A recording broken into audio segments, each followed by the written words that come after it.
Bonjour à toutes et tous, je suis Lisa Desrues, je suis une des 4 salariées de la coopérative Enercoop Pays de la Loire, en charge de la communication et de la vie coopérative. Merci de nous avoir rejoints pour participer à ce premier webinaire qui est organisé par Enercoop Pays de la Loire, mais qui a été ouvert bien sûr à l'ensemble, des sociétaires du réseau. On a, parmi nous des gens qui sont connectés depuis le Maine-et-Loire, la Loire-Atlantique, l'Alsace, la Bretagne, Castelnaudary, un peu partout. C'est la force d'un webinaire, c'est un séminaire en ligne qu'on peut suivre de partout et qui permet au plus grand nombre de participer. Comme vous le savez, le projet d'Enercop, c'est de fournir une électricité 100% renouvelable à ses clients, mais c'est aussi et surtout de permettre une réappropriation citoyenne des questions de l'énergétique. Et ça passe notamment par ce genre de temps de formation. On espère que le format répondra à toutes vos attentes.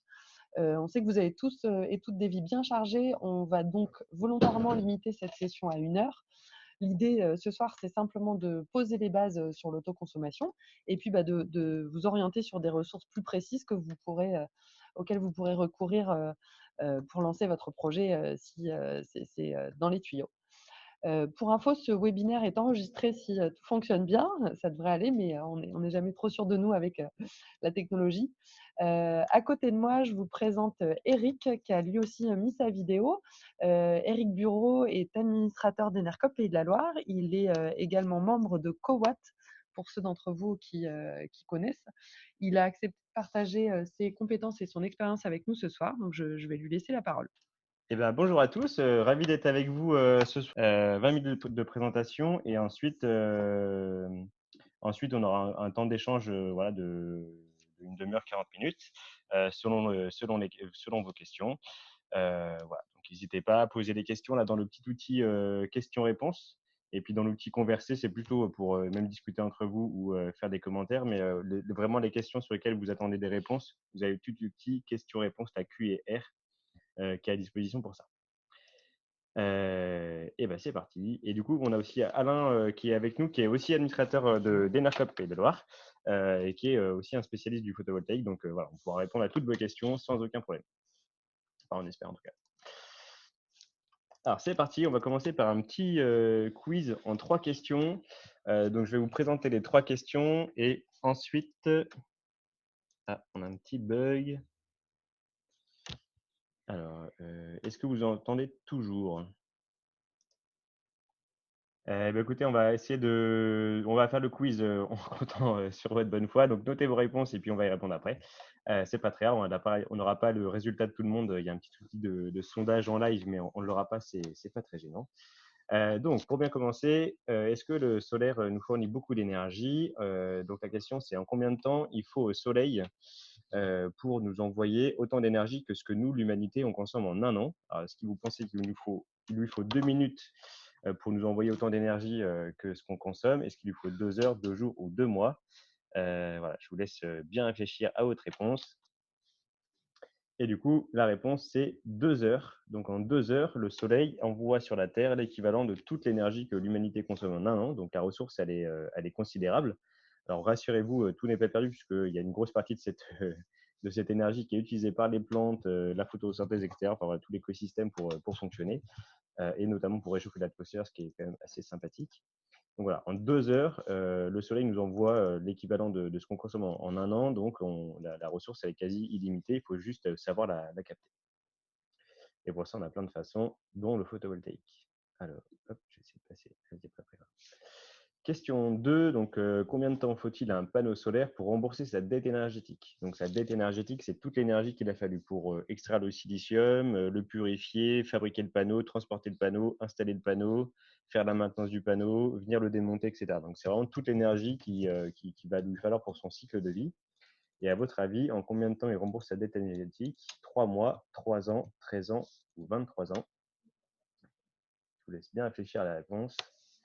Et c'est maximum 3 ans. Donc, il y a une étude européenne là, qui a été faite il y a 2 ans et les résultats, c'était qu'un panneau qui a été fabriqué intégralement en Asie et transporté chez nous pour être monté, il va rembourser sa dette énergétique en maximum 3 ans s'il est installé dans le nord de l'Europe, donc un peu moins en France. et un panneau qui aurait été fabriqué en Europe et installé dans le sud de l'Europe, il va mettre 1 an et demi à rembourser sa dette énergétique parce qu'il va capter plus d'énergie, donc il va plus vite la rentabiliser.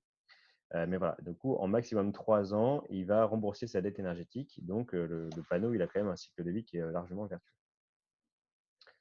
Et surtout, voilà, on va voir la question d'après, c'est quelle est la durée de vie selon vous d'un panneau solaire? 10 à 15 ans, 15 à 20 ans, 20 à 30 ou 15 à 40 ans? Et du coup, réponse 4, 30 à 40 ans. Donc le panneau solaire, en fait, c'est quelque chose de très basique. C'est des cellules qui sont encapsulées, donc il y a rien de mécanique, il n'y a aucun mouvement, donc c'est quelque chose qui va très bien vieillir. S'il a été bien fabriqué, s'il a été mal fabriqué, il pourrait avoir du coup des problèmes d'étanchéité dans le panneau et puis il pourrait vieillir prématurément, mais sinon il y a pas de raison, il va vivre 30 à 40 ans.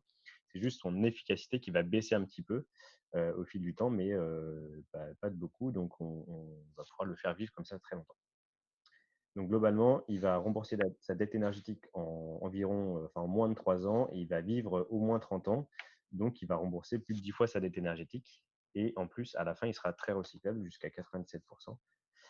Donc voilà, le bilan écologique d'un panneau solaire, il est très positif. Du coup, maintenant, passons à l'autoconsommation. Donc ce soir, on va voir plusieurs choses. Donc on va voir quelques éléments de base de qu'est-ce que c'est l'autoconsommation individuelle, et on fera une partie de réponse aux thématiques. Et puis voilà, on verra un peu les définitions, cadre légal, des questions techniques. Voilà, on va voir tout ça ce soir. Donc, la définition de l'autoconsommation, c'est assez simple, hein, c'est consommer l'énergie qu'on a produit soi-même. Donc, plutôt que d'acheter sur le réseau, on peut en produire chez soi de l'énergie et la consommer. Donc, de l'autoconsommation, on peut le faire avec le photovoltaïque, mais avec plein d'autres choses, et notamment quelque chose qu'on pourrait voir assez facilement, c'est le solaire thermique, où là, on a des panneaux qui vont chauffer de l'eau, et l'eau, on va la consommer nous. Donc, le solaire thermique, on fait toujours de l'autoconsommation avec. Maintenant, on peut aussi le faire en photovoltaïque. Au tout début, le photovoltaïque, on n'avait même pas le droit de le brancher sur le réseau. Ensuite, on a eu le droit, et puis maintenant, on a le droit d'être branché sur le réseau, d'en consommer une partie, de vendre le reste. On va voir tout ça. Quelques idées reçues, en fait, c'est que l'autoconsommation, c'est pas égal. Le sigle n'est pas forcément très, très bien fait du coup. C'est pas égal à l'autonomie énergétique, donc ça veut dire qu'on est toujours relié au réseau. Si on est déconnecté du réseau, on devient totalement en autonomie énergétique, mais là, il nous faut absolument au moins des batteries pour notamment pouvoir faire varier un peu la puissance de nos appareils. On va stocker dans une batterie d'énergie et puis l'utiliser quand on en a besoin. Donc là, on sera en totale autarcie énergétique. Pardon. Et l'autoconsommation, c'est bien, on est connecté au réseau, on produit de l'énergie, mais quand on n'en a pas assez, on en tourne sur le réseau. Quand on en a trop, cette énergie, elle s'échappe sur le réseau. Et on va voir qu'on peut soit la céder sur le réseau, s'il y en a très peu, soit la vendre sur le réseau. Alors, quelques petites unités, les watts-crêtes. Donc, les watts, c'est la puissance. Donc, la puissance, c'est vraiment la capacité à faire un effort. C'est la puissance du moteur, c'est les chevaux du moteur. Donc cette unité en watt-crête, du coup, c'est en gros la puissance du panneau dans certaines conditions d'ensoleillement. Donc en gros, c'est le grand beau temps. C'est du coup un test qu'on fait en laboratoire qui est normalisé, comme ça on peut comparer les panneaux entre eux. Ça, c'est les watt-crête. Ensuite, on a les watters, c'est l'énergie qu'on a produite. Donc, sur une voiture, ce serait l'équivalent de l'essence. C'est quel est le combustible, voilà, la quantité d'énergie qu'on a produite. Il y a d'un côté la puissance, la capacité à faire un effort plus ou moins violent en instant T, et de l'autre côté, l'énergie qu'on a consommée, les watters. Si on prend le parallèle avec des sacs de patates, si on veut mettre 100 kg de patates dans un placard, soit on prend 5 sacs de 20 kg, il nous faut beaucoup de force pour les mettre dans le placard, soit on prend plein de petits sacs pour les mettre dans le placard, mais dans tous les cas, on aura dépensé la même énergie, c'est l'énergie qu'il faut pour soulever les patates à 1 mètre de haut. On aurait consommé la même énergie, mais on l'aura consommé soit très vite avec une forte puissance, soit lentement avec une petite puissance. Et les kilovoltampères, en fait, c'est la sortie, c'est ce qu'on a à la sortie de l'onduleur. C'est plutôt ce qu'on va regarder côté Enedis, côté du réseau. Donc là, c'est la puissance. C'est la même chose que les watts, les kilowatts, mais c'est juste exprimé en voltampères. C'est plutôt ce qu'on va regarder du côté du réseau. On fait la différence entre photovoltaïque. Côté kilowatt crête, c'est plutôt côté des panneaux, avant l'onduleur. Et kilovoltampères, c'est plutôt après l'onduleur côté réseau.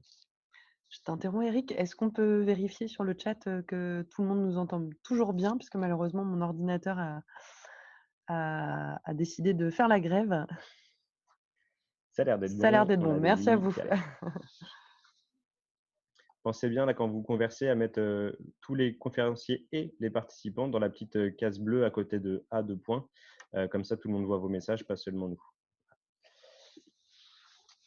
Petit rappel du coup, les panneaux solaires, donc ils vont jusqu'à maintenant 350 watts crête. La norme actuelle, c'est 300-320. Les plus performants, ils vont jusqu'à 300 watts crête. Voilà, il y a 10 ans, les panneaux, ils faisaient 200 watts. Maintenant, ils font 300 watts pour la même taille. C'est l'augmentation de l'efficacité des panneaux avec la recherche. Donc la durée de vie, on l'a vu, 30 à 40 ans. Et donc la production, donc il y a la puissance du panneau, qu'on l'installe à Nantes ou à Marseille, la puissance du panneau c'est la même. Par contre, l'ensoleillement ne va pas être le même. Du coup, on ne va pas produire la même chose selon les régions et l'orientation. Donc s'il est bien orienté au sud et à peu près à 30 degrés, bah, à Nantes, on va produire avec 3 kW de puissance, on va produire 3,4, 3400 kWh par an.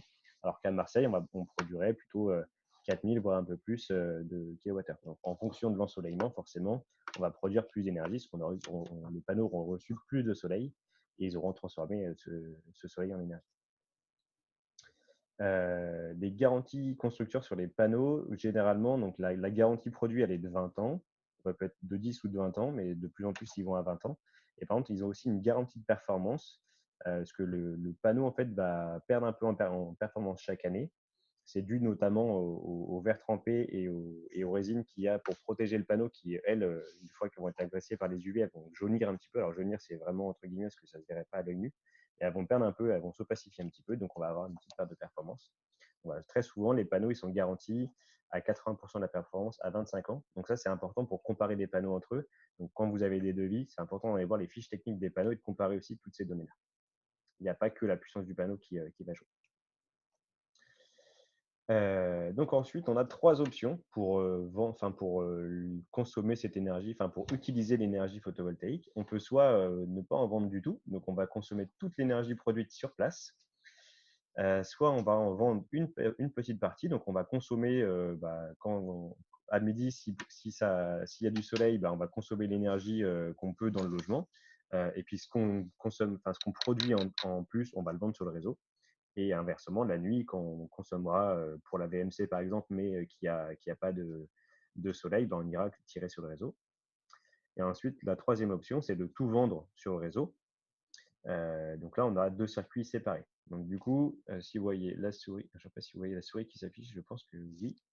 Donc ici, quand on est en vente de surplus ou sans vente du tout, on a les panneaux qui sont branchés directement avec les appareils de la maison et le tout est ensuite relié au compteur et au réseau.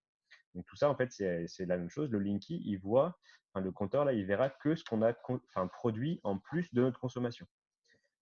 Donc si à un moment donné, je produis 1000 watts avec mes panneaux, mais que je consomme 500 watts dans la maison, et ben, le compteur, il verra que 500 watts de surplus et inversement. Par contre, si on est en vente totale, là, on a bien 2 installations totalement séparées. On a les panneaux d'un côté avec leur compteur qui est dédié et nos consommations avec un compteur qui est dédié. Par contre, l'énergie, elle, on voit bien qu'ici, là, ces 2 installations, elles sont très vite reliées. Et en fait, au moment où les panneaux produisent, on compte les kilowattheures produits avec ce compteur, mais ils rentrent directement dans la maison pour les appareils. Donc, d'un point de vue physique, en local, ça va faire exactement la même chose. Par contre, contractuellement, avec comment on va comptabiliser ces électrons qu'on a produits, là, ça va être différent. Donc, en autoconsommation, sans vente de surplus, toute l'électricité produite est consommée sur place. Donc, le principe, c'est qu'on va économiser de l'énergie. Donc, au tout début, on va acheter des panneaux, donc on va les payer. Et par contre, ces panneaux, ils vont produire l'électricité qu'on n'aura plus à acheter sur le réseau. Donc, on va rentabiliser cette installation par le fait qu'on a une économie d'énergie. Donc là, il faut faire bien attention parce qu'en fait, on va juste pouvoir venir compenser notre talon de consommation. Donc, ce qu'il faut voir, en gros, c'est au mois de juin, juillet et août, à midi, est-ce que vous allez consommer de l'énergie ou pas et si oui, combien. Donc, ce que vous allez consommer, c'est par exemple les frigos, les VMC, tous les appareils qui sont là un peu en permanence. Et voilà, est-ce que cette énergie, vous allez la consommer ou est-ce que vous ne serez pas là? Et dans ce cas-là, bah, c'est l'énergie que vous allez, comme vous ne pouvez pas revendre le surplus, là, on est bien sans vendre de surplus, vous allez la libérer gratuitement sur le réseau et c'est pas très intéressant, en tout cas pour vous, économiquement, même si, ça fera toujours du bien pour la planète qu'on aura eu un peu d'énergie verte en plus. Heu, mais pour vous, ça va être difficile de rentabiliser cette installation. Donc souvent, en autoconsommation totale sans vendre du surplus, on va faire des petites installations, en gros, qui vont correspondre à ce qu'on peut consommer, régulièrement dans notre maison. Donc la préconisation, c'est vraiment de bien évaluer les besoins, donc nos consommations, pour avoir un bon équilibre entre notre conso et notre production pour pas aller surproduire et libérer ça sur le réseau. Dès qu'on veut faire une installation un peu plus grande, on va commencer à avoir du coup un principe où on va se dire, bah voilà, je vais produire plus que ce que je vais consommer, je le sais, donc il faut que je fasse attention à bien contractualiser pour vendre le surplus. Donc ça, on a le droit de le faire. Donc le principe, c'est le même. La partie d'énergie qu'on a consommée en même temps qu'on était en train de produire, bah, là, on l'a économisée. Donc, sur le bilan économique de l'opération, bah, on peut se dire, voilà, j'ai économisé 16 centimes à chaque kilowattheure que j'ai produit et que je n'ai pas acheté sur le réseau. 16 centimes, c'est à peu près le coût d'un kilowattheure sur le réseau. Et par contre, les kilowattheures que j'aurais produits alors que je n'étais pas en train de consommer, bah, je vais les libérer sur le réseau, mais là, je vais les vendre. Donc, pour ça, je vais payer bah, les taxes d'utilisation du réseau public d'électricité, 10 euros par an. Puis après, dans ces cadres-là, j'ai des aides de l'État, donc notamment le fait d'avoir une prime à l'installation. Donc c'est 390 euros la par kilowatt crête d'installer si on est à moins de 3 kilowatts et 290 si on est à moins de 9 kilowatts, qui va être libéré enfin, divisé par 5 sur 5 ans. Et par contre, pour avoir accès à cette prime et au tarif d'achat du surplus, je dois obligatoirement passer par un artisan RGE, donc qui va être qualifié pour faire cette installation et surtout qui va avoir une décennale pour faire cette installation pour être certain que vous n'êtes pas embêté. Alors, être certain que vous n'êtes pas embêté, on le verra un peu plus loin. Il faut être certain aussi que votre installateur, il existe toujours. Sinon, c'est toujours un peu compliqué. Même s'il avait une garantie décennale, si votre installateur met la clé sur la porte, ça va être difficile de se retourner contre quelqu'un. Et donc, en vente de surplus, les kilowattheures surproduits, on va les vendre à 10 centimes à EDF Obligation d'achat. Donc, EDF Obligation d'achat, c'est en gros, enfin, c'est pas une filiale d'EDF, hein, c'est l'État qui fait une délégation de service public à EDF pour racheter plus cher l'énergie photovoltaïque, pour soutenir le photovoltaïque. Et par contre, du coup, EDF reçoit une compensation pour ça. Et maintenant, il y a d'autres fournisseurs qui peuvent faire la même chose, qui peuvent avoir cette délégation de service avec l'État. Donc là, les préconisations, pareil, il ne faut pas non plus aller faire une installation trop grosse par rapport à vos besoins, puisque bah, le surplus, vous le vendez 10 centimes, alors que ce que vous avez consommé, vous économisez 16 centimes par kilowattheure. Il faut faire bien attention à ça. Vous pouvez aller un peu plus loin que vos besoins, mais si vous avez un taux d'autoconsommation qui est trop faible, eh ben, ça ne va pas être très intéressant. Et du coup, voilà, si vous voulez faire une installation plutôt en vous disant bah, je remplis mon toit pour vraiment maximiser le gisement solaire de ma toiture et l'utiliser au mieux pour la transition énergétique, et bah là, on peut passer en vente totale. Et donc là, on va équiper toute la toiture et tous les kilowattheures produits, on va les vendre et tous les kilowattheures consommés, on va les acheter. Par contre, comme on a vu sur le petit schéma tout à l'heure, bah, physiquement en local, ça ne va pas changer grand-chose. Les kilowattheures, ils vont passer dans un compteur et après, ils vont repartir dans l'autre. Donc là, voilà, c'est vraiment les trois choix qu'on peut avoir avec du coup des incidences différentes sur le fonctionnement. Donc en vente totale, on n'a pas de prime à l'installation. Par contre, on a un tarif d'achat qui est plus élevé et là, pareil, il faut obligatoirement un professionnel RGE, notamment pour s'assurer qu'il est qualifié et qu'il a une décennale, c'est hyper important. Et du coup, les tarifs de rachat, on voit donc le surplus tout à l'heure, c'était 10 centimes et ici, toute la production est rachetée à 18 centimes. Donc, si on est à moins de 3 kg et à 15 centimes si on est à plus de 9 kg. Or, ce qu'on a vu aussi, c'est que le kilowattheure qu'on achète sur le réseau, aujourd'hui, il est à peu près à 16 centimes et puis ça devrait augmenter. Donc, en fait, petit à petit, ça va devenir de plus en plus intéressant d'autoconsommer de l'énergie puisqu'on va faire pas mal d'économies sur notre facture. Par contre, il ne faut pas faire une installation trop grande, sinon on risque de vendre beaucoup de surplus à pas cher sur le réseau. Donc, il faut vraiment trouver l'équilibre. Et donc, cet équilibre, on va avoir un peu quelques idées pour le trouver, mais c'est vraiment ça la clé du système. Donc, si un installateur vient vous dire, je vous installe un kit de 3 kilos sans avoir plus réfléchi à votre consommation, bah, sachez déjà qu'il y a un petit peu un défaut là dans l'étude. Ça va forcément pas être très adapté, donc il faut vraiment se méfier de ça. Donc voilà, là, la vente totale, c'est dès que vous voulez faire une grosse installation, vous allez avoir beaucoup de surplus. En vous disant, je maximise la production enfin, sur mon toit et pas forcément la corrélation entre, pour moi personnellement, la production et la consommation, bah, vaut mieux passer par la vente totale, c'est plus intéressant. Voilà. Quelques formalités et contraintes là, à passer. Donc, quand on veut faire une installation photovoltaïque, qu'elle soit en vente de surplus ou en vente totale, si on veut accrocher quelque chose sur la maison, bah, on va faire une modification des façades ou de la toiture. Donc là, ça passe par une déclaration préalable de travaux à la mairie. Donc, c'est une déclaration un peu comme si on faisait un Velux, c'est assez facile. Ensuite, l'assurance, bah, on va aller déclarer l'installation à l'assurance. Alors, on le fait plutôt par mail avec un accusé de réception pour être certain qu'il est bien pris en compte. Dans 99% des assurances, ça va être compris de toute façon dans l'assurance habitation, donc ça ne va pas vous faire de surcoût. Et validez bien que l'assurance a reçu cette information pour ne pas avoir de soucis par la suite. Et si on est au-dessus de 3 kW de crête, c'est des revenus imposables. Donc voilà, en fonction, il y a plusieurs formats là-dessus. On ne rentre pas dans le détail de la fiscalité aujourd'hui, mais sachez qu'au-dessus de 3 kW de crête, on va être imposable.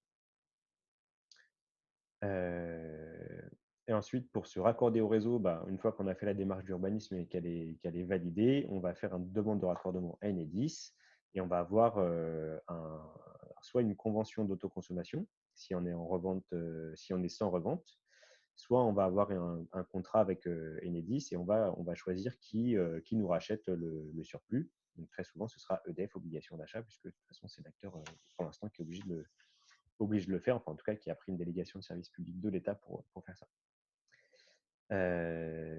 Certificat VDE de l'onduleur, donc là c'est pour s'assurer que cet onduleur, il va bien s'arrêter tout seul s'il y a une coupure de réseau. S'il y a une coupure de réseau, il faut que toutes les productions s'arrêtent pour être sûr de ne pas électrocuter les gens qui vont travailler sur le réseau.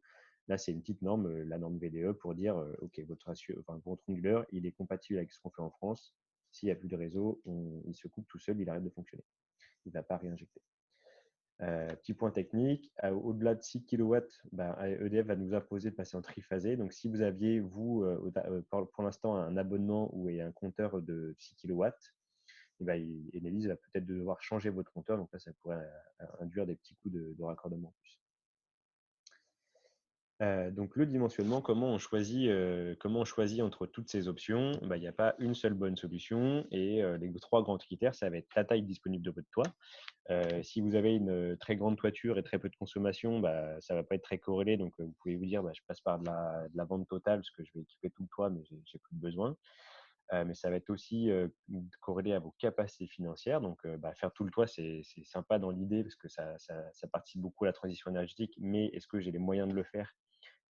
Voilà, il faut le vérifier.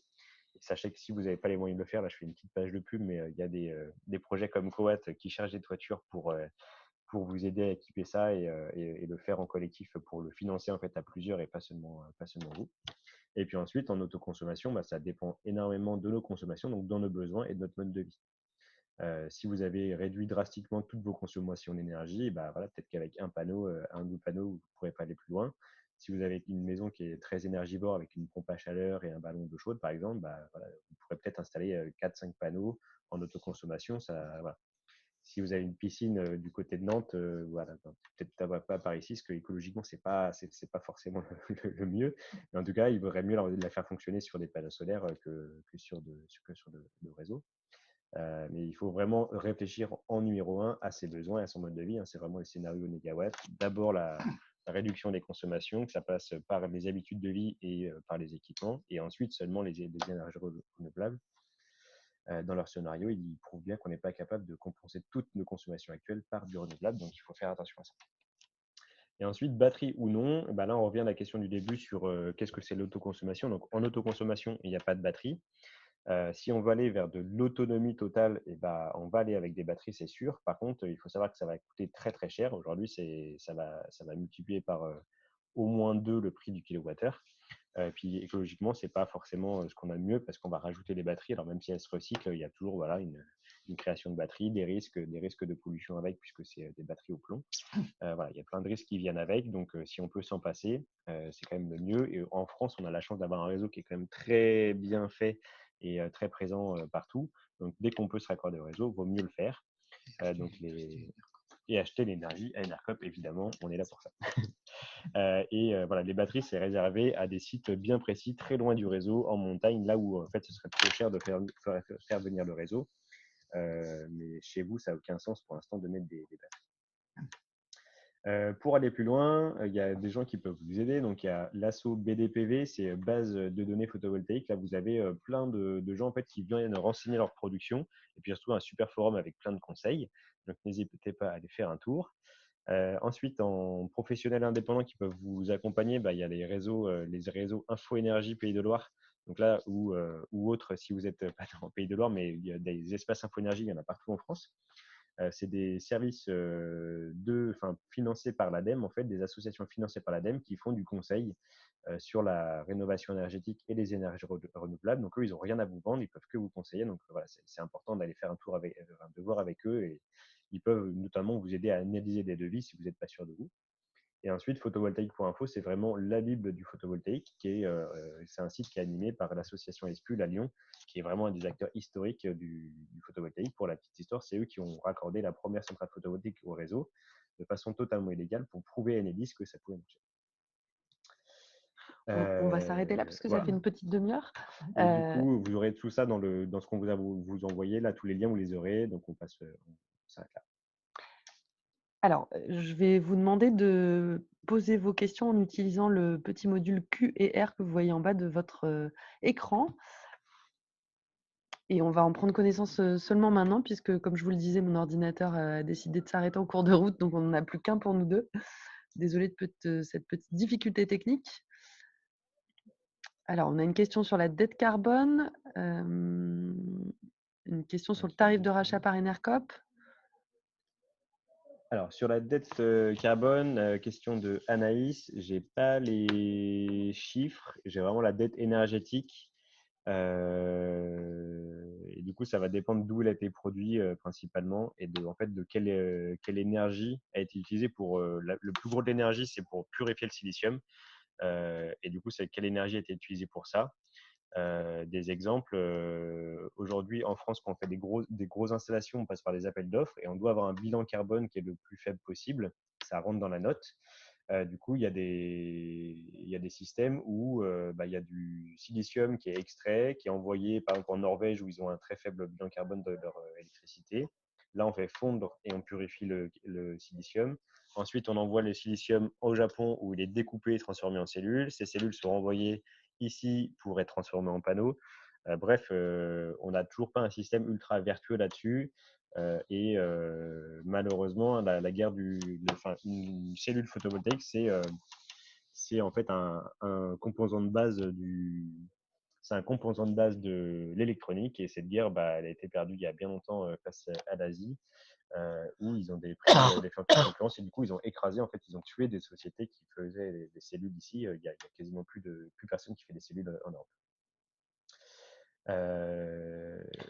On va prendre les questions dans l'ordre d'occurrence. On a une question sur l'obligation éventuelle d'avoir un compteur Linky. Alors, en fait, c'est pas, techniquement, il n'y aurait pas d'obligation, mais par contre, maintenant, Enedis, il n'installe plus que des compteurs Linky. Donc, si on fait la moindre modification, ils vont venir vous installer un compteur Linky. Là-dessus, nous, on n'a pas le choix, on n'a pas d'emprise là-dessus.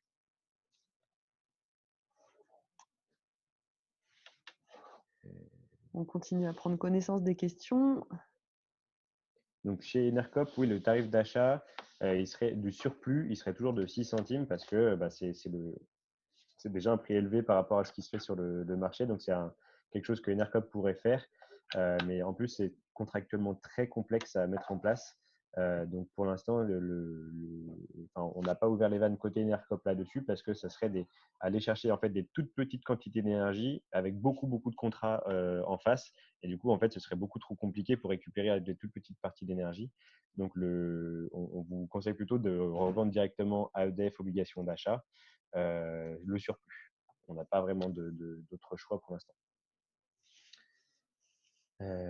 Peut-être pour donner un ordre d'idée, je me permets de compléter parce que c'est une question qu'on nous pose assez régulièrement. Donc aujourd'hui, Enercop n'a pas la capacité, notamment administrative et en termes de système d'information, de racheter les surplus qui sont produits par les particuliers.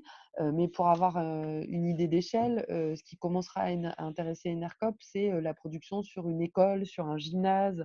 Voilà, pour peut-être donner une idée des surfaces qu'on est en mesure de gérer aujourd'hui avec notre système d'information aux gens qui nous regardent.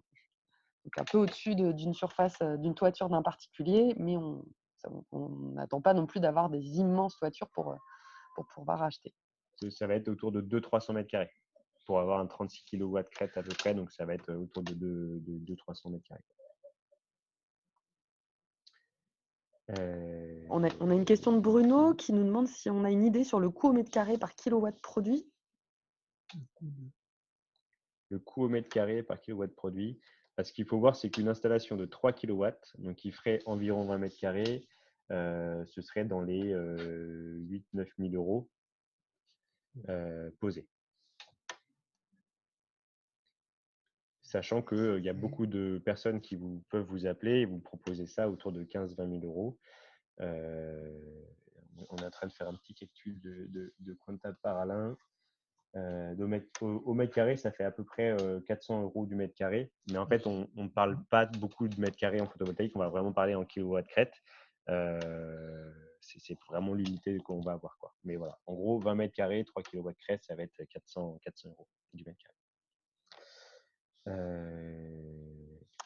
Alors, Yves Gambier nous demande, la fin de votre question, c'est en autoconso avec vente de surplus, mais on n'a pas le début, donc n'hésitez pas à la retaper en entier si vous êtes toujours dans le coin pour qu'on soit en mesure de vous répondre. Et il y avait une question là, existe-t-il d'autres systèmes que des panneaux sur le toit? Donc oui, alors quand on veut faire de la revente totale ou de la revente de surplus, c'est forcément une installation qui est installée sur votre toit. Par contre, qui est accrochée sur la maison. Elle n'est pas forcément sur le toit d'ailleurs, elle peut être accrochée en brise-soleil, elle peut être accrochée en balcon, etc. Et après, en autoconsommation totale, vous pouvez très bien avoir 3 panneaux posés dans votre jardin, alors, sans qu'il y ait d'arbres devant, parce que sinon ça va un peu gâcher la production. Mais vous pouvez très bien avoir 4 panneaux posés dans le jardin, raccordés chez vous, et ça marche aussi très bien, ça fonctionne. Il faut juste s'assurer qu'ils soient au soleil tout le temps, quoi. Donc pour la revente, dès qu'on a des contrats en fait avec EDF obligation d'achat, il faut que ce soit c'est un peu normalisé, du coup, que ce soit accroché à la maison. Mais ça peut être toit terrasse, toiture, à l'aise, etc. Mais en autoconsommation totale, vous pouvez très bien les mettre dans le jardin sans problème. Alors, on a une question de Bruno qui nous demande si on peut recharger une voiture électrique avec une borne. C'est une question assez fréquente. Alors du coup, en fait, la borne va être branchée sur vos consommateurs, donc comme le frigo, la machine à laver, etc. etc. Et du coup, si vous avez branché votre toiture en journée et que vous produisez en même temps, eh ben, l'énergie que vous allez produire, elle va permettre de recharger la voiture électrique. Donc oui, il y a vraiment aucun souci. Mais par contre, il ne faut pas s'imaginer que ce soit les panneaux qu'on branche directement sur la voiture. Les panneaux, ils sont branchés dans votre maison et votre borne, elle est branchée sur la maison. Donc, en fait, tout ça est relié au réseau. Parce que des fois, la borne, elle peut consommer beaucoup d'énergie, beaucoup de puissance, alors que les panneaux, ils ne vont pas fournir toute cette puissance. Donc, ils vont fournir une partie de la puissance et le réseau va fournir le reste. Voiture électrique branchée chez soi. Faut que tu parles fort, Alain, parce que sinon… Une voiture électrique branchée sur une borne, elle consomme 3000 watts. Donc, on les a rarement sur une maison si on n'a pas une installation photovoltaïque d'au moins 6000 watts crête. Merci pour ce complément. On a plusieurs questions sur l'orientation des panneaux. Je vais toutes les lire et puis tu essaieras, Eric, d'y répondre d'un coup. Est-ce que c'est intéressant d'avoir une partie des panneaux qui sont exposés au sud et l'autre sud-ouest?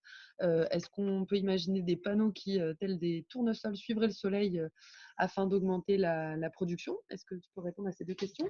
Alors du coup, l'idéal pour produire le plus d'énergie possible sur l'année, et vraiment quand on veut produire le maximum d'énergie, donc plutôt dans un système de revente totale, c'est plein sud, environ 30 degrés. Ça, c'est vraiment l'idéal de l'idéal. Par contre, si on veut équilibrer notre consommation pour en fait plutôt la lisser dans le temps parce qu'on va vouloir avoir plus d'énergie quand on rentre le soir ou le matin avant de partir.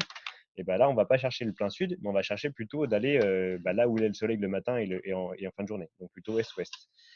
Si on veut faire beaucoup plus de production l'hiver que l'été, parce qu'on va se dire on va essayer de lisser tout ça, ce qu'on fait par exemple en solaire thermique, mais on va plus incliner les panneaux pour aller chercher le soleil d'hiver. Donc on va les mettre plutôt à 60 degrés. Donc en fait, c'est plutôt voilà, l'orientation. Alors l'orientation voilà, pour produire le plus possible, c'est plein sud. Par contre, si on veut être en autoconsommation, on va plutôt essayer de lier la production avec notre consommation.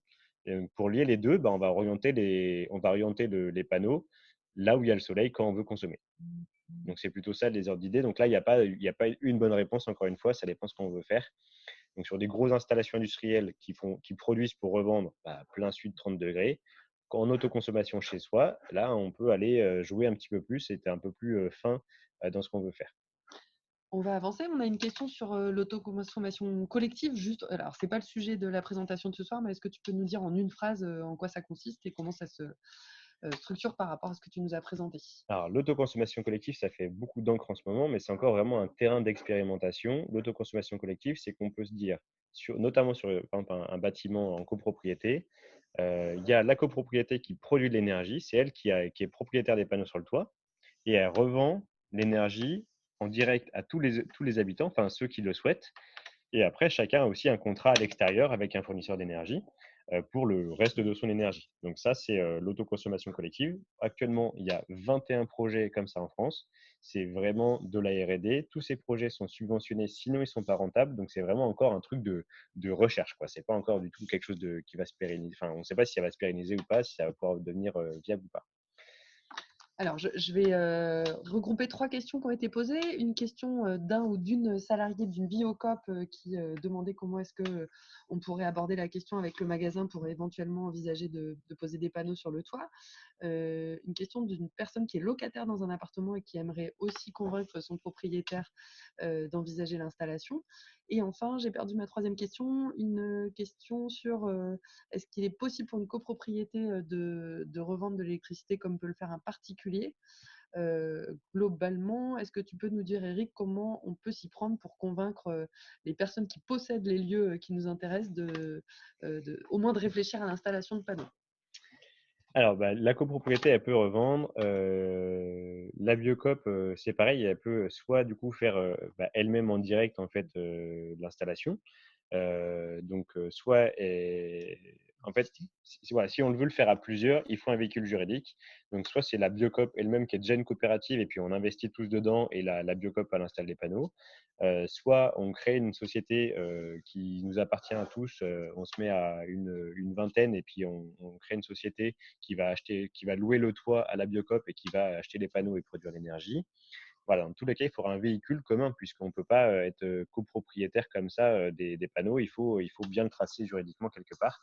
Donc, il faut créer voilà, par exemple une SAS là pour ce magasin. Donc, si c'est une SAS qui est pas une coopérative, ça va être difficile de rentrer dedans. Donc, il va falloir créer quelque chose à côté.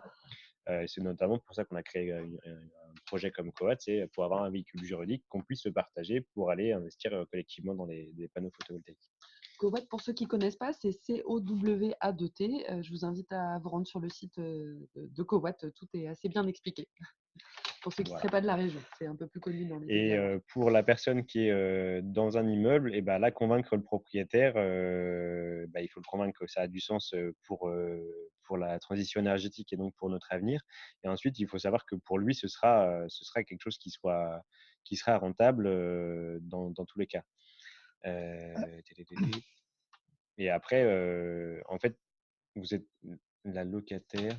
Il faut le convaincre que installer des énergies renouvelables sur son toit, ça va valoriser le bâtiment. Il va pouvoir revendre de l'énergie, soit à vous, soit directement sur le réseau.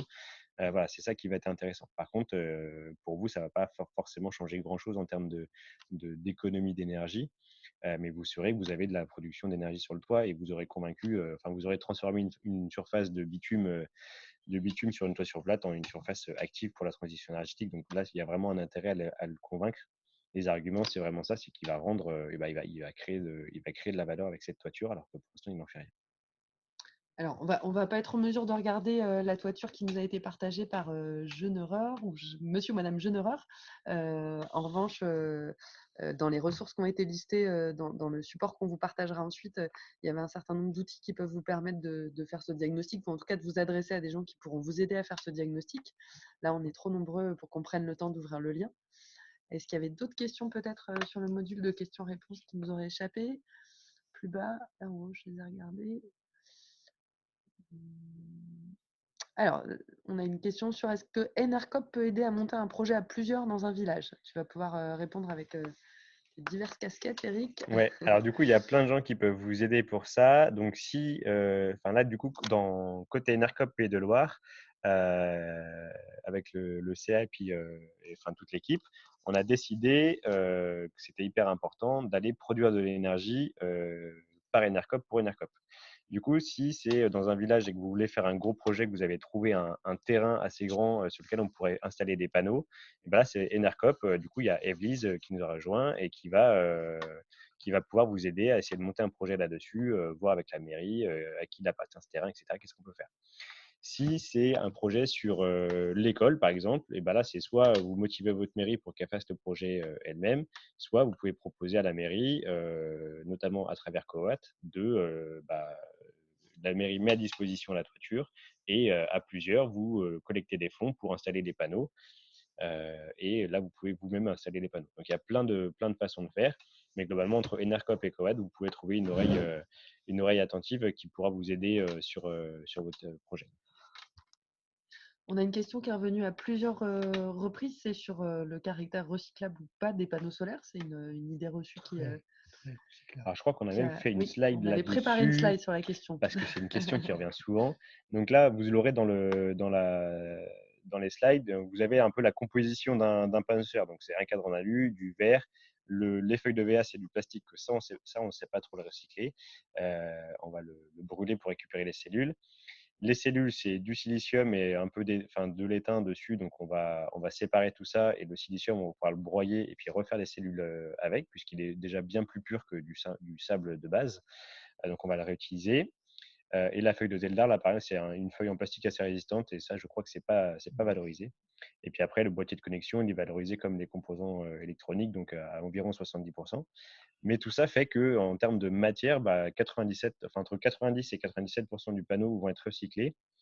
Il n'y a pas de métaux rares non plus, il n'y a pas de terres rares pardon, dans les panneaux. Il y a des métaux qui sont dits rares parce qu'il y a un peu d'argent pour les soudures, mais c'est en très petite quantité et c'est pas une terre rare, c'est bien un métal qui est un peu rare, mais on fait des petites cuillères avec, donc pourquoi pas des panneaux solaires. Ça, on l'a eu. Alors peut-être qu'on peut citer l'unique Voilà, usine de recyclage. et voilà, du coup, sur le recyclage, vous avez le taux là, donc 95%, c'est 90 à 97%. Il y a un éco-organisme européen qui est chargé de la collecte des panneaux. Donc, si vous avez des panneaux chez vous qui sont cassés, vous les déposez dans un point de collecte en local et eux, ils se chargent de l'emmener à une usine. Et ensuite, on a à Rousset Veolia qui a ouvert, alors pas une usine complète de recyclage, mais dans une usine de Veolia, il y a une unité de traitement des panneaux, parce que pour l'instant, les volumes de traitement en panneaux, ils sont très faibles. C'est plutôt des panneaux qui ont été cassés. Il n'y a pas encore de vrai volume de recyclage. Donc, je me permets de compléter. Evelyse me disait tout à l'heure que depuis assez récemment, on peut déposer ces panneaux dans n'importe quelle déchetterie et que c'est acheminé jusqu'à cette unité de recyclage. Ok. Donc, avant, Sauf erreur de ma part, il y mais ça avait a l'air des récent. points de collecte volontaires, notamment souvent chez des installateurs PV qui mettaient une benne PV cycle sur leur parking. Et maintenant, apparemment, on pourrait aussi aller dans pas mal de déchetteries les déposer. Et si vous avez une grosse installation, vous avez PV cycle, ils mettent une benne devant l'installation, vous faites démonter les panneaux, vous les mettez dedans et ils repartent avec. Alors, on va revenir sur le module des questions et des réponses. Alors, comment est-ce qu'on évalue ses besoins en autoconsommation? Tu l'as dit, je crois. Alors, en surconsommation? Non, je pense que c'était peut-être un… Alors, les besoins en autoconsommation, c'est toujours un peu… les besoins de consommation, il faut, alors soit on analyse très finement, on se dit heure par heure, qu'est-ce que j'ai d'appareil d'allumé, et là on peut se faire une grille assez précise de nos besoins de puissance à chaque instant en fait de la journée et de l'année, mais c'est assez fastidieux. Soit il y a des outils en fait un peu normalisés qui nous aident à le faire. Et si vous avez déjà un Linky chez vous, donc vous avez en fait une mesure heure par heure de votre consommation. Donc, vous pouvez regarder en fait votre historique sur un an et puis regarder à peu près vos consommations aux différents points. Donc voilà, une journée un peu type en avril, une journée un peu type en juillet, en décembre. Vous allez voir à peu près combien vous consommez. Et puis, vous pouvez comparer ça avec des outils de production, enfin, d'estimation de la production photovoltaïque. On vous en a listé quelques-uns dans la slide de tout à l'heure. Donc ça, je vous laisse aller regarder un petit peu, notamment sur photovoltaïque.info. Il y a plein d'outils pour aller calculer ça. Ah oui, Mathieu parlait bien d'autoconsommation et pas de surconsommation, tout va bien. On a répondu à la question sur l'autoconsommation collective. On a une question assez précise sur la rentabilité ou pas d'installer des panneaux si on est au chauffage et à l'eau chaude électrique. Pour une facture de 50-60 euros par mois, le retour sur investissement serait assez long, selon cette personne dont je ne connais pas le nom. Actuellement, C'est Alain qui va nous répondre. Actuellement, les retours sur investissement, par exemple en autoconsommant l'électricité, en vendant le surplus, sont à peu près de 10 ans, hein. Donc bon, voilà, c'est un retour quand même assez agréable. C'est pas rapide, mais c'est pas lent non plus. Donc, ce qui va bien falloir, c'est ne pas aller mettre, par exemple, là, dans votre cas, 3 kilowatts. Dans le cas où vous avez déjà la production d'eau chaude, elle est au gaz, le chauffage au gaz, Oui, etc., c'est vous 2 avez une kilos. petite consommation, donc il faut installer pas beaucoup de panneaux. Donc, ça ne sert à rien de monter une grosse installation pour juste répondre à vos besoins. Il faut faire vraiment attention à ça. Là, peut-être qu'avec 2 ou 3 panneaux, en fait, vous allez déjà compenser une partie de votre énergie. Alors, on avait une question aussi sur l'état du toit sur lequel on pouvait, enfin des toits sur lesquels on pouvait installer des panneaux, notamment est-ce que c'était problématique sur un toit qui contenait de l'amiante, si je ne me trompe pas. Faut-il un toit en excellent état pour poser des panneaux? Quid d'un toit contenant de l'amiante, par exemple? Alors, Une question de Daniel. en excellent état, pas forcément. Par contre, si le toit il est vraiment dégradé et que vous dites, bon, bah, de toute façon, cette toiture, dans 5 ans, il faut la refaire. Et que l'installation, elle peut vivre 20 à 30 ans, enfin, elle peut vivre 30, enfin, une trentaine d'années, bah, vous savez que pour refaire cette toiture, vous allez être obligé de tout démonter, refaire une toiture et remonter les panneaux. Donc, il y aura forcément un surcoût en fait à ce moment-là. Donc, ce n'est pas forcément très malin de le faire à ce moment-là.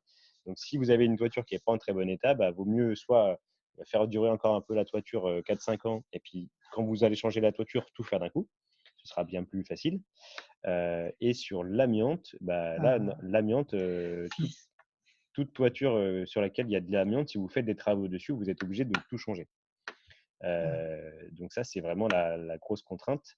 Vous n'avez pas le droit en fait, de percer de l'amiante, de faire des trous dedans, de la découper sans l'enlever et la changer. Descendre encore un peu.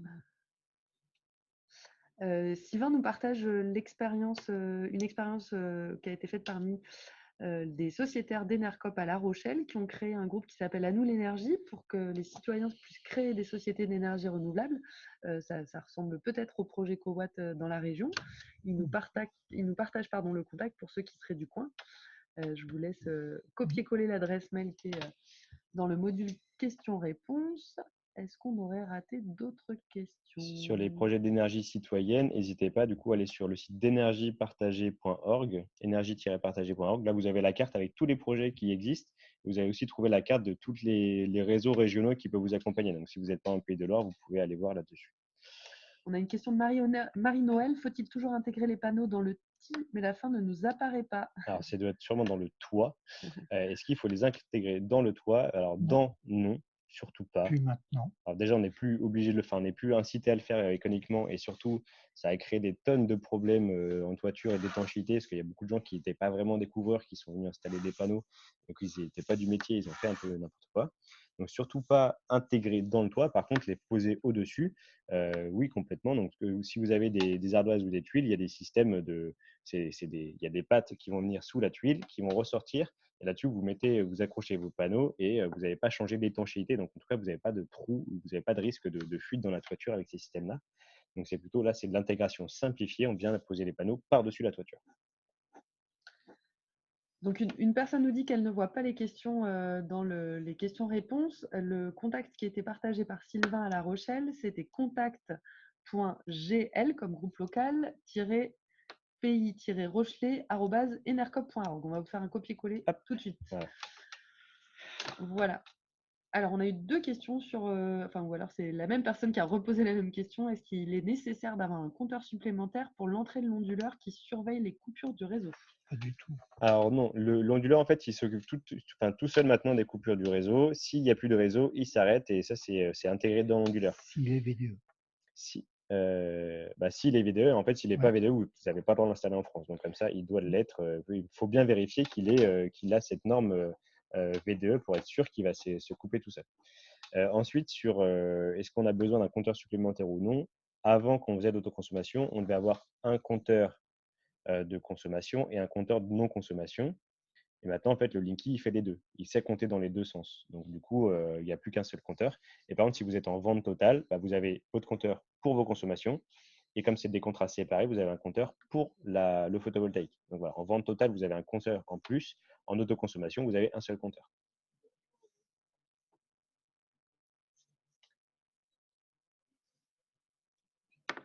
Alors, on lit les deux, mais on a peut-être loupé 2-3 questions parce qu'on est du coup tous les trois sur un petit écran. On s'excuse s'il y a eu quelques questions loupées, n'hésitez pas à les remettre.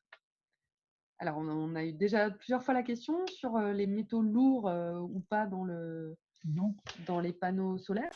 Non, bon, si c'est des panneaux silicium, polycristallins ou monocristallins, il n'y a pas de métaux lourds. Il n'y a que du silicium, de l'aluminium, du bore, un peu d'argent. Donc, on ne peut pas appeler ça des métaux lourds. Et est-ce qu'aujourd'hui, on n'installe que des panneaux en silicium? Non, alors il y a une petite partie du panneau que je ne me souviens plus, chenure, gallium, etc., mais qui sont marginales vis-à-vis des particuliers. C'est pour des projets très spéciaux pour la NASA, pour des projets de recherche. Donc, a priori, pour un particulier, pas d'inquiétude, ce qu'on vous proposera ne contient pas de métaux lourds. On a une question qui est revenue sur ce qu'on penserait des batteries virtuelles. Qu'est-ce que tu penserais, toi, Eric, à titre? Alors, du coup, les batteries virtuelles, là, c'est vraiment un mécanisme qui n'est pas du coup de l'autoconsommation locale physique. Par contre, ça va vous permettre, de vous dire tout ce que j'ai produit. Enfin, en fait, je vais compter tout ce que j'ai produit avec le photovoltaïque. La partie de mon surplus, je vais le vendre ou le céder à un fournisseur d'énergie. Et quand j'aurai besoin d'énergie, ce fournisseur va me vendre ou céder d'énergie. Donc, globalement, il y a plusieurs boîtes qui commencent à faire ça. Vous produisez un peu trop d'énergie en journée, vous le cédez à ce fournisseur et lui, il le vend sur le marché. Mais vous, comme on est en journée, l'énergie, elle est un peu plus, assez chère. Et vous lui rachetez vous lui reprenez de l'énergie la nuit. Donc, une énergie que lui, il a acheté sur le marché à ce moment-là, un peu moins cher. Donc, c'est vraiment un système de comptage pour se dire, ça vous permet de voir sur votre facture vraiment ce que vous avez consommé, ce que vous avez produit en surplus et ce que vous avez récupéré.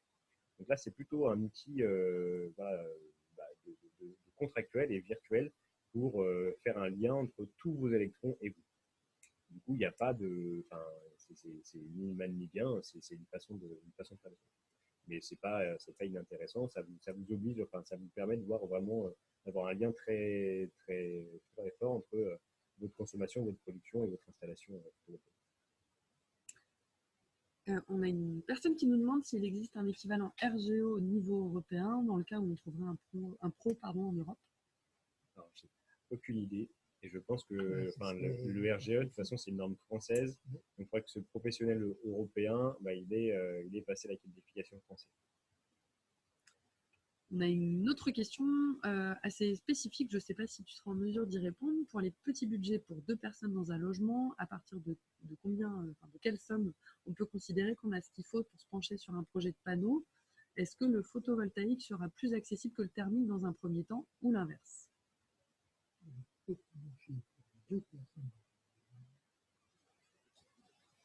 En fait, sur 2 personnes dans un logement qui seraient prêts à installer un seul panneau photovoltaïque en le posant eux-mêmes, ce qui est tout à fait possible, pour un budget de 400 à 500 euros, ils pourront avoir le matériel et le poser. Et donc, c'est quand même pas très cher pour un gain un gain de 250 kWh par an, multiplié par 16 centimes, de 40 euros par an. Hein? Voilà, le premier truc, ce serait un panneau, 400 euros, et ça vous ferait une économie d'énergie de environ 40 euros par an. Donc là, pareil, toujours un retour sur investissement d'environ 10 ans. Mais voilà, c'est quelque chose qui peut être accessible.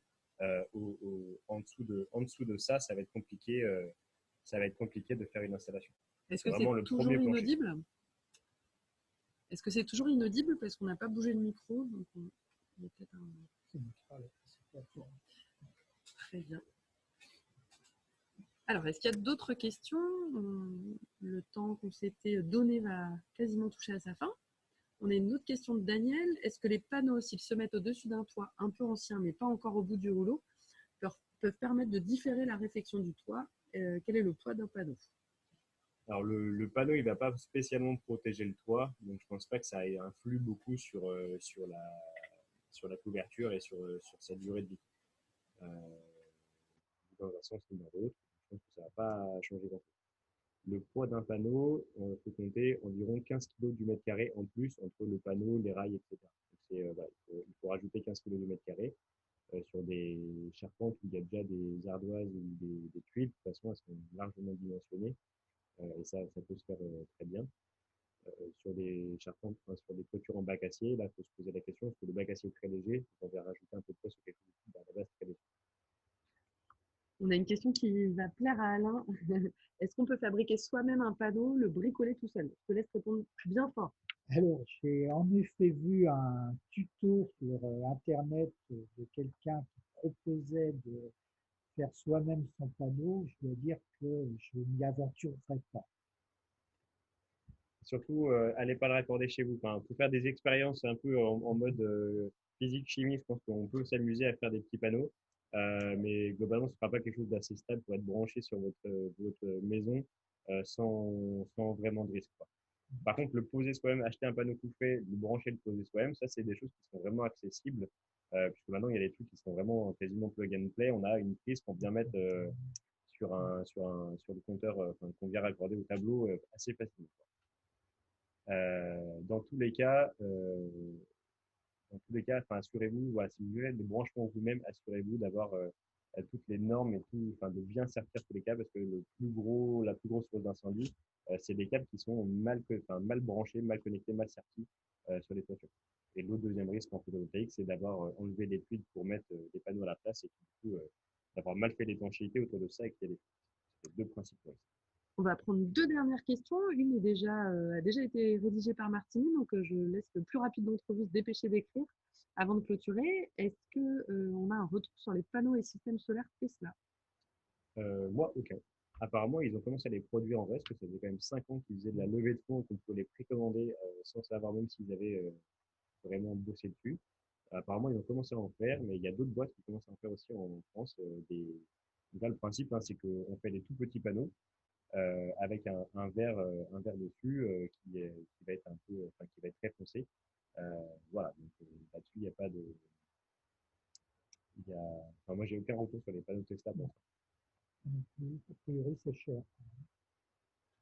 Est-ce qu'il y a une autre question qu'on pourrait voir apparaître sur questions-réponses ou Alors, on a une autre question de Martin. Est-ce que c'est intéressant les panneaux photovoltaïques avec récupération de chaleur pour un apport de chauffage? La grande question.